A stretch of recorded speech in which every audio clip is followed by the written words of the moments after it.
Welcome everyone to the Quick Tech tutorial. Today for this video of Quick Tech, I will be showing you how to download and install the Roblox application for your mobile device. Now to do that, you need to first open the Google Play Store on your mobile device. Tap open the Google Play Store.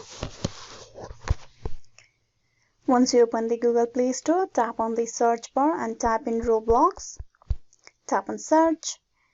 There's the application on top. Now you tap on install and wait for the application to be downloaded. Roblox is an online gaming platform and game creation system. It's a global platform that brings people together through play. Roblox is the ultimate virtual universe that lets you create, share experience with friends and be anything you can.